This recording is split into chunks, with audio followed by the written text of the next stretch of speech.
Good morning viewers. Welcome to my channel. So आज हम discuss करने जा रहे हैं कंप्यूटर की बेसिक टर्म्स और यहाँ पे मतलब हम आई डिवाइसेस के बारे में बातचीत करेंगे और ऑपरेटिंग सिस्टम के बारे में, एप्लीकेशन सॉफ्टवेयर, ठीक है जी। सिस्टम सॉफ्टवेयर क्या होती हैं और ऑपरेटिंग सिस्टम के मतलब फंक्शंस क्या होते हैं, ठीक है जी। वायरस, एंटीवायरस, ये सारा हम डिटेल में डिस्कशन करेंगे और उनकी डेफिनेशन को भी यहाँ पे मैंने डिस्क्राइब किया है ताकि आप बाद में उसको मतलब एक तरीके से स्टडी कर सकें और अच्छे से मतलब अपने उनको अंडरस्टैंड कर सकें, ठीक है जी। तो स्टार्ट करेंगे सबसे पहले कि मतलब हार्ड ड्राइव से हम स्टार्ट करेंगे। जैसे कि हार्ड ड्राइव सभी को पता होगा, एचडीडी इसको बोलते हैं, ठीक है जी। हार्ड डिस्क ड्राइव बेसिकली मतलब स्टोरेज पर्पस के लिए यूज की जाती है, जो कि हमें मतलब एक तरीके से एक स्पेस प्रोवाइड करती है जहाँ पे हम अपना डाटा स्टोर करते हैं। चाहे फिर वो हमारा मतलब ऑडियो डाटा हो, वीडियो डाटा हो, टेक्स्ट फाइल हो, ऑडियो फाइल हो, ठीक है जी।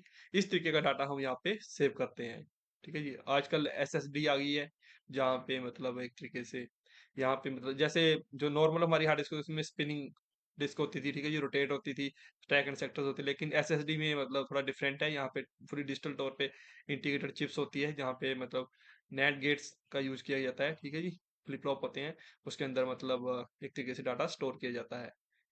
नेक्स्ट है हमारा मदरबोर्ड। मदरबोर्ड जैसे कि आपको पता ही है कि मेन कंपोनेंट होता है किसी सिस्टम का, जिसमें कि सारे इंटीग्रेटेड सर्किट्स होते हैं, ठीक है जी। जहाँ पे हमारा प्रोसेसर उसमें लगा होता है, ठीक है जी। फिर हमारी रैम होती है और हमारे अदर जो सीपीयू फैंस हो गए, इस तरीके से मतलब यहाँ पे अलग अलग कंपोनेंट अलग तरीके से एसोसिएटेड होते हैं। CPU CPU is the main part of the system, ठीक है जी। सेंट्रल प्रोसेसिंग यूनिट होती है जहाँ पे अर्थमेटिकल एंड लॉजिकल ऑपरेशंस होते हैं, ठीक है जी। कंट्रोल यूनिट होती है हमारे पास, और हमारे जो सारे प्रोग्राम्स को मतलब एक तरीके से गवर्न करता है, कंट्रोल करता है, उनको मैनेज करता है, ठीक है जी।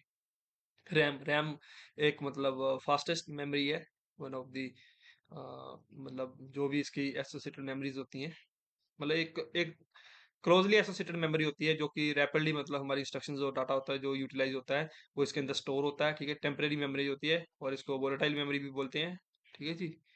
और मतलब क्विक एक्सेस के लिए इसको यूज किया जाता है। मतलब इसकी जो स्टोरेज कैपेसिटी होती है ऐसी आती है 4 GB, 8 GB, ठीक है जी, 16 GB, 32 GB, इस हिसाब से मतलब आजकल ये मतलब सिस्टम में अवेलेबल होती है।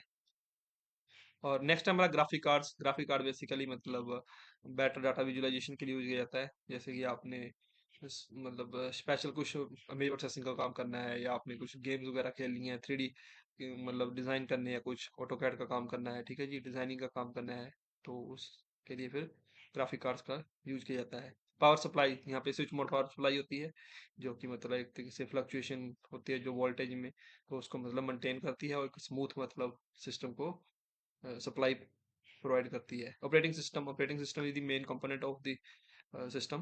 It is the system software that can be used to control and manage all the operations like disk management, file management, ठीक है जी, memory management, CPU शेड्यूलिंग, वो सारे जो भी मतलब वो सारे ऑपरेशंस होते हैं वो ऑपरेटिंग सिस्टम मैनेज करता है और यूजर को मतलब हार्डवेयर के साथ इंटरेक्ट करने में ये हेल्प करता है बेसिकली, ठीक है जी। यही है डेफिनेशन में, यही डिफाइन किया है उन्होंने यहाँ पे, ठीक है जी। नेक्स्ट है हमारा software program. Software program basically set of instructions होती हैं जो एक पर्टिकुलर सीक्वेंस में मतलब अरेंज की होती है ताकि हमारा जो भी टास्क है, जो ऑपरेशन है, उसको मतलब परफॉर्म कर सके, ठीक है जी। और इसको हार्ड डिस्क के अदर स्टोरेज डिवाइस होते हैं हमारे साथ, एक्सटर्नल हार्ड डिस्क होती है, उसके ऊपर हम इसको स्टोर करते हैं।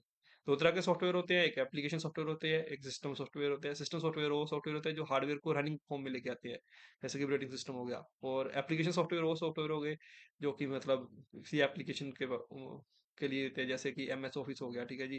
पावर पॉइंट वगैरह जो भी आपके होते हैं, MS एक्सेस वगैरह, जैसे पावर BI हो गया, ठीक है जी। वो क्लाउड बेस्ड एप्लीकेशन सॉफ्टवेयर है। आजकल तो मतलब बहुत सारे सैप हो गया हमारे पास, ERP हो गया, ये सारे मतलब एक तरीके से एप्लीकेशन सॉफ्टवेयर है। Hardware hardware is the physical component और एनी टेंजिबल पार्ट, जो भी मतलब जिसको फिजिकली हम टच कर सकते हैं, फील कर सकते हैं। जैसे CPU हो गया, मेमोरी होगी, जिसको मतलब जो फिजिकल फॉर्म में होते हैं, ठीक है जी। और जो सॉफ्टवेयर होते हैं वो मतलब लॉजिकल फॉर्म में होते हैं, उनको हम मतलब ऐसे टच नहीं कर सकते, ठीक है जी। लेकिन जो भी हमारे CPU फैन हो गया, ठीक है जी, हार्ड ड्राइव होगी, वो सारी चीजें, पहले CD-ROM वगैरह भी आते थे, ठीक है जी। Compact disc read only memory होती थी। और इस तरीके से पेरिफेरल पेरिफेरल डिवाइसेस वो डिवाइसेस होते हैं जो भी मतलब इसके साथ इंटरकनेक्टेड होते हैं हमारे सिस्टम के साथ, उसको मतलब पेरिफेरल डिवाइसेस बोलते हैं। एनी डिवाइस वो मतलब इनपुट भी हो सकता है, आउटपुट डिवाइस हो सकता है, जैसे mouse, keyboard, printer, light pen, इस तरीके से, ठीक है, जॉयस्टिक। हम आगे इसके बारे में डिटेल में डिस्कस करेंगे। बायोस, बायोस मतलब बेसिकली ये बेसिक इनपुट सिस्टम होता है, ठीक है जी, जो कि पावर ऑन सेल्फ टेस्ट होता है जब कि मतलब इनिशियलाइज होता है जब हमारा सिस्टम बूटिंग प्रोसेस के दौरान, तो मतलब वो सारे जो इसके हार्डवेयर होते हैं उसको मतलब एक तरीके से चेक करता है कि प्रॉपरली काम कर रहे हैं कि नहीं बूटिंग प्रोसेस में। बूटिंग प्रोसेस बेसिकली मतलब सिस्टम को इनिशियलाइज करने के लिए होती है। एक हमारी रोम होती है, उसके अंदर मतलब एक छोटा सा प्रोग्राम लिखा होता है जो कि इनिशियलाइज करता है, और वो मतलब एक तरीके से एड्रेस बताता है कि मतलब ऑपरेटिंग सिस्टम कहाँ पड़ा हुआ है, ठीक है जी, और हमारी हार्ड डिस्क के अंदर। और वहां से फिर उसको कर्नल के को मतलब एक तरीके से एग्जीक्यूट करता है, उसकी जो भी मतलब फनी फाइल्स होती हैं, जो भी मतलब स्टार्टअप फाइल्स होती हैं। और फाइल सिस्टम बेसिकली मतलब जो भी हमारा डाटा होता है उसको ऑर्गेनाइज करने के लिए एक सिस्टम है, जैसे NTFS हो गया, फैट हो गया, EXT हो गया, ठीक है जी, इस तरीके से अलग अलग फाइल सिस्टम्स होते हैं जो कि डाटा को मतलब एक वेल वे में मतलब उसको मैनेज करते हैं, ठीक है जी, जो भी उसके ऑपरेशन होते हैं किस तरीके से उसको वहाँ पे मेंटेन करना है, रीड राइट ऑपरेशन करनी है, ठीक है जी, रीड करना है, वो सारा मतलब फाइल सिस्टम मैनेज करता है। Network is nothing, it is collection of all the devices that are connected like for communication, है ना। जैसे हमारे मॉडम हो गया, मॉडम आपका मॉड्यूलेशन और डीमॉड्यूलेशन के लिए यूज किया जाता है, analog to digital, digital to analog convert करने के लिए यूज किया जाता है, ठीक है जी, और फिर हमें इंटरनेट की फैसिलिटी प्रोवाइड करता है विद द हेल्प ऑफ हमारे जैसे राउटर हो गए, स्विच, हब, ये सारे मतलब जो भी डिवाइसेज है, और इनको एक तरीके से कनेक्ट करता है हमारे सिस्टम के साथ, और उसको फिर इंटरनेट के साथ मतलब हमें वेब को एक्सेस करने की फैसिलिटी देता है। इस तरीके से फायरवॉल है, फायरवॉल एक तरीके से मतलब एक ऐसी प्रोटेक्शन है और सिक्योरिटी है जो कि मतलब दो तरह की फायरवॉल होती है, कि हार्डवेयर एक सॉफ्टवेयर फायरवॉल जो कि मतलब बाहर से जो भी अटैक है वो ना हो, ठीक है जी, कंप्यूटर वगैरह को कंट्रोल करने के लिए। वायरस वायरस एक तरीके से मतलब है, ये भी एक तरीके से सॉफ्टवेयर होता है जिसमें ऐसी क्वालिटी होती है जो अपनी रेप्लिकेट फाइल्स क्रिएट करता रहता है, मतलब an number of files create कर देता है एक तरीके से सिस्टम को, ये मतलब हैवी लोड क्रिएट कर देता है वहाँ पे, ठीक है जी, उसको कंफ्यूज कर देता है कि एक्चुअल फाइल कौन सी है, तो ठीक है जी, मल्टीपल फाइल क्रिएट करता है ये rapidly. Malware, any software that design to harm, जो कि मतलब ऐसा सॉफ्टवेयर होता है जो कि मतलब सिस्टम को डैमेज करने के लिए या उसको मतलब एक तरीके से इफेक्ट करने के लिए, उसकी परफॉर्मेंस को रिड्यूस करने के लिए, ठीक है जी, या वहां से कुछ डाटा स्टील करने के लिए बनाया जाता है, उसको मेलवेयर बोलते हैं। एनक्रिप्शन एनक्रिप्शन बेसिकली एक सिक्योरिटी मतलब टूल है जो कि मतलब जब भी हमने डाटा ट्रांसफर करना है ताकि उसको मतलब रास्ते में कोई भी मतलब एक तरीके से कोई हार्म ना करे, उसको स्टील ना कर ले, उसमें कुछ मैनिपुलेशन ना कर दे, कुछ ऐड ना कर दे, है ना, तो फिर मतलब उसको इंक्रिप्शन वे में भेजा जाता है। और वो मतलब जब तक वो एक्चुअल मतलब जो रिसीवर है वहां नहीं पहुंचेगा तो वहां पे वो डिक्रिप्ट नहीं होगा। इसी तरीके से डिक्रिप्शन एक प्रोसेस है जो कि डिकोड करती है उसको, ठीक है जी, और रीडेबल फॉर्म में लेके आती है उसको। इसी तरीके से बैकअप है, बैकअप मतलब एक तरीके से हम रखते हैं, जैसे कि सपोज हमारा डाटा कभी लॉस हो गया तो वहां से हम एक तरीके से उसको रिकवर कर सकते हैं। जैसे हमारा कुछ भी हो सकता है, जैसे कि ऑडियो वीडियो हो गया, मतलब हमारी पिक्स होगी, ठीक है जी, तो वहाँ बैकअप से अलग तरीके से अलग से हम कॉपी रख लेते हैं उसकी, ठीक है जी, रेप्लिकेट कॉपी। फिर रिस्टोर रिस्टोर प्रोसेस है कि मतलब एक तरीके से सिस्टम को रिस्टोर करना है, बैक डेट पे जाके हम उसको रिस्टोर कर सकते हैं, या फिर कहीं हमने उसकी इमेज रखी हुई है या स्नैपशॉट रखा हुआ है, क्लाउड की फॉर्म में अगर बात करें तो स्नैपशॉट होते हैं वहाँ पे, या इमेज फाइल्स होती है, वहां से हम इजीली उसको मतलब रिस्टोर कर सकते हैं।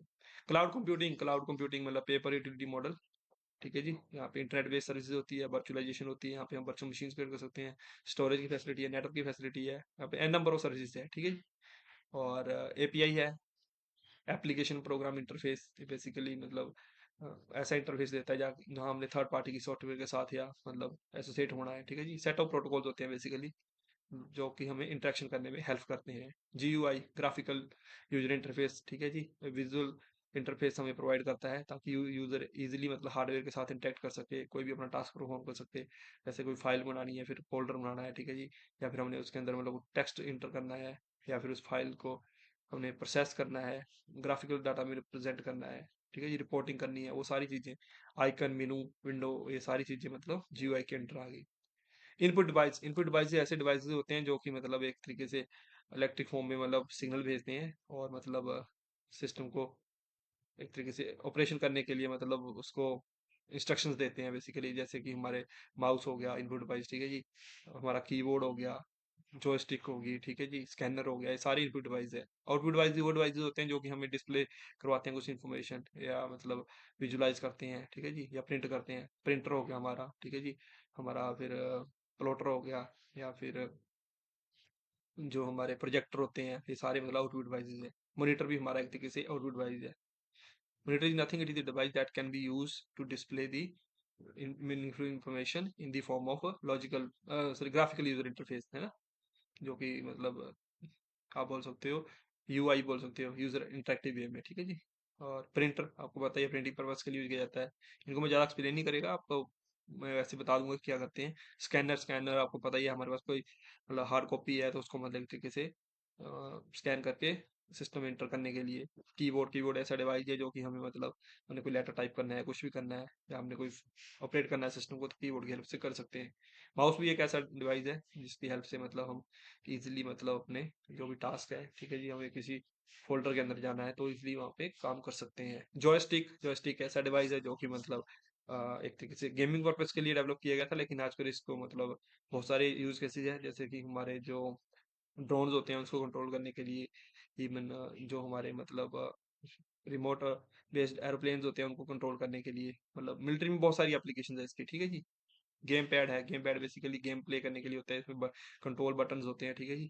उसकी हेल्प से आप इजीली मतलब कार रेसिंग, बाइक रेसिंग, इस तरह की गेम्स या दूसरी मतलब एडवांस गेम्स भी खेल सकते हो। माइक्रोफोन, माइक्रोफोन एक तरीके से मतलब आपने कोई मतलब कॉन्फ्रेंस करनी है तो माइक्रोफोन की हेल्प से आप मतलब इजीली अपनी बातचीत मतलब दूसरे पर्सन तक पहुंचा सकते हो और सुन भी सकते हो।